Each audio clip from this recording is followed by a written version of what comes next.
이번에도 특징주 관련 소식인데요. 이번에는 비트컴퓨터의 주가가 상승세를 보이고 있다고 합니다.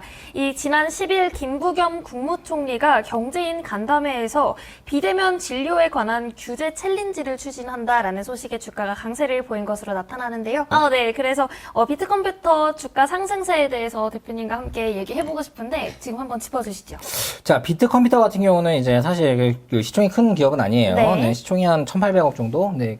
한 1,000억 정도 되게 1,000만 원대, 그러니까 1,000억대, 요때는 그렇게 크다고 얘기 안 합니다. 네. 그리고 우선 이 특징주 같은 경우는 우리가 잘 봐야 돼요. 현재 위치가 어떻게 됐는지, 그리고 네. 이게 테마성인지 아니면 또 장기적으로 괜찮은지. 자, 네. 비트컴퓨터에서 하는 사업들은 사실 의료 정보 사업, 네. 그리고 이제 디지털 헬스케어 사업 및 IT 교육 사업 이렇게 하는데, 네. 자, 의료법이 2010년도에 개정돼가지고 네. 그 의료 기관도 이제 클라우드 도입이 허용되었어요. 네. 그러니까 원래는 이제 클라우드가 아니라 자체적으로만 이렇게 네. 이제 왜냐하면 회사 이제 환자들의 그런 뭐 데이터 보호 이런 그쵸. 것들 유출 이런 것들 때문에 이제 클라우드가 막혀 있었는데 2016년부터는 클라우드에서 이제 하는 거는 이제 자체 서버실이 없는 거죠. 네. 이런 식으로 하는 것들이 이제 개정되어 가지고 사실 고도화되는 IT 인프라 사업에 이제 이런 것들로 이제 바뀌어는 그러니까 네. 미래에는 다 바뀐다고 보면 되죠. 네. 네, 그런 것들로 봤을 때 이제 이런 것들이 이제 비트컴퓨터가 수혜를 받을 거다라는 건데 네. 자 우선 이 매출을 보고 이제 우선 그걸 봐야 돼요. 근데 네. 이 매출 자체가 이제 우선 꾸준합니다. 네. 300억대, 370억, 그러니까 2019년도에 370억, 2020년도에 370억.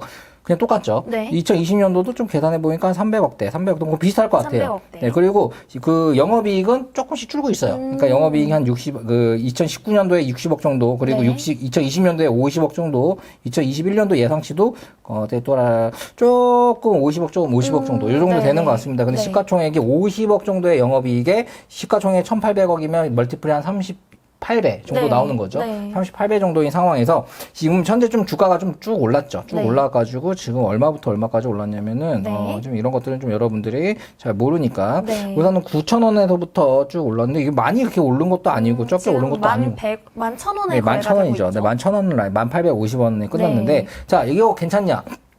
자, 우선은 지금 사지 마라. 지금은 네, 사지 지금 마라. 살아라. 이거는 제가 봤을 때 이거는 우선은 네. 10,000원이 깨지면 10,000원이 네, 깨지면 많이면 깨지면 사야 되는데 이게 차트적인 부분도 들어갑니다. 이게 네. 장기적으로 좋긴 하지만 멀티플이 우선 높아요. 그래서 10,000원이 깨지면은 사면 괜찮은데 이제 네. 9,500원에서부터 7,700원까지 쭉 사면은 그래도 네. 10,000원 또 돌파되면 이게 차익이죠. 차익을 수익을 내는 건데 네. 이런 것들이 또 한번 또 차익 매물들이 나오면 쭉 빠질 수가 있어요. 그렇기 네네. 때문에 아무리 그러니까 장기적으로 괜찮다, 좋은 사업이야. 하지만 여기서 지금 실적이 확 개선되는 실적이 뭐 작년에 비해서 100%가 올랐다, 50%가 올랐다. 이런 영업이익이 확 개선되는 부분들은 아직 눈에 보이진 않아요. 그쵸. 네, 그런데 이런 것들이 확 오를 수 있는 건덕지를 놓고 봤을 때 네. 기업 그 병원에서 이렇게 클라우드에 엄청나게 투자를 계속할까? 네. 이게 병원이 어떻게 보면 한정적이잖아요. 그쵸. 네, 한정적인 병원 안에서 이걸로 계속 비용 지출을 할까? 왜 영업이익이 줄을까 생각을 해보면은 네. 이거에 대해서 영업이익 잠깐 매출은 똑같은 영업이익 주는 건 단가를 계속 낮추고 있다는 거죠. 그쵸. 네, 단가를 좀 싸게 하니까 실질적으로 기업에서는 단가를 높여 이게 너무 수요가 많아가지고 단가를 높이면 더 좋은데 그러니까요. 그런 상황은 또 아니다라는 거예요. 그렇기 네. 때문에 이렇게 봤을 때 기업 자체가 아주 나이스하지 않지만 굉장히 성장성 사업을 하고 있는 건 맞다. 그런데 지금 가격이 좀 올랐는데 여기서 사는 건 아닌 것 같다라고 해서 10,000원이 깨지면 사고 10,000원이 깨지면. 9,500원부터 7,700원 사이를 모아놓으면 또 한 번 또 이렇게 이게 계속 출렁출렁 할 것 같아요. 출렁출렁 하는 과정에서 또 네. 먹고 사고 이런 트레이더 개념으로 들어가는 게 좀 굉장히 안정적이지 않을까라고 네. 생각이 드는데 사실 이 비트컴퓨터 같은 경우는 사실 코로나의 투해주였죠. 네, 그쵸. 코로나에 이제 비대면이 급등되면서 좀 올랐었다가 네, 또 이제 그렇게 맞아요. 또 올랐다가 이게 굉장히 많이 얼마까지 올랐다 거의 14,000원까지 올랐다가 네. 또 10,000원까지 그러니까 9,500원까지 쭉 빠졌던 전력이 있죠. 네, 그쵸. 자, 이게 성장성 그 당시 때는 성장성 사업이고 계속 끝까지 갈 거야 생각 안 했을까? 그쵸. 근데 12,000원, 3,000원에 들어간 사람도 많이 있겠죠. 하지만 맞아요. 지금은 10,000원이란 말이야. 그럼 마이너스 한 30% 정도 난 거죠. 네. 그 사람들은 또 올라갔으면 좋겠다라고 생각하는데 그쵸. 이게 또 빠질 수도 있는 거죠. 맞아요. 네, 그렇기 때문에 자, 저는 그거예요. 굉장히 단순하게 이게 우리가 오늘 많이 본 6% 그러니까 6번째로 많이 본 뉴스인데 맞아요. 그거에 비해 가지고 이게 오늘 뭐 상한가 갔냐 이거지. 그쵸. 그건 수급이 아니었고. 그렇게까지 모였냐 이거죠. 네. 사실 쌍방울이나 하림은 이스타항공에 관련된 이슈를 해가지고 상한가 갔잖아요. 네, 맞아요. 또 20%더 갔잖아요. 50% 올랐어요. 맞아요. 이런 것들은 진짜 핫한 거지. 이런 것들은 바로 들어가서 먹고 빠질까 하는 트레이더들은 약간 욕심낼 수 있는 건데 네. 이거는 그렇게 거래량이 터졌냐 이거지. 그런 부분을 봤을 때 야 이거 성장성 있으니까 무조건 담아야지. 고점에 담아야지. 아니에요. 이거는 떨어지면 모아야 가는 대면이 이런 것들. 그러니까 여러분들이 떨어졌을 때. 제 좀 알려드리는 겁니다. 네. 비트컴퓨터다 뭐다 이런 것들이 제 특징주가 나오더라도 네이버 뉴스의 탑 10 안에만 들어가면 다 알려드릴 건데 이런 기업들이 나왔을 때 우선은 얘가 얼마나 올랐는데 보라 이거죠. 그런 네. 다음에 자 이게 올랐다 그 전에 계속 오르는 추세였냐 아니면은 오르는 추세인 게 더 좋아요. 네. 얘가 한번 올랐다가 내려갔다 하는 상황이는? 그런 것들이 있었냐 봤을 때 그런 게 있으면은 얘 지금 올라간 거 떨어질 수도 있겠다라고 생각을 하고 과거의 패러다임이 미래의 패러다임일 수 있다고 그쵸. 생각을 하고 그냥 들어가는 게 훨씬 안전하다. 그렇기 때문에 지금 1,800원에 그냥 들어가는 건 별로다. 네.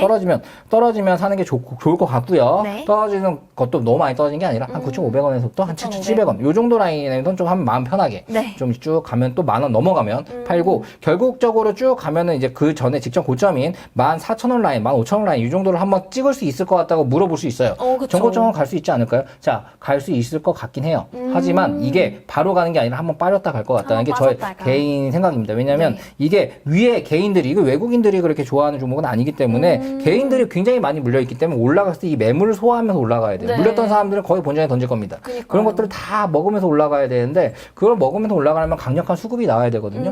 강력한 수급은 어떻게 보면 뭔가 정보가 나오고 사람들이 혹할 만한 이런 네. 것들이 나오는 건데 혹할 만한 것들로 해가지고 사람들이 이렇게나 많이 봤는데도 불구하고 안 갔다. 그건 저 같으면 안 삽니다. 네. 네, 이렇게 끊어가면 좀 더 얘기할게요.